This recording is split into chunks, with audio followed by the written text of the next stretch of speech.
Hello and welcome. In today's quick tutorial, I will show you how to disable direct messages on the Reddit app using your Android phone. If you want to stop receiving unwanted messages, follow these simple steps carefully. Let's get started and secure your Reddit experience. First, open the Reddit app on your Android phone.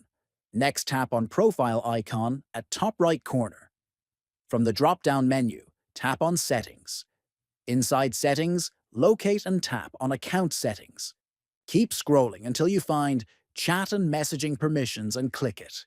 Once there, tap on Direct Messages. Finally, choose Nobody to prevent anyone from sending you direct messages.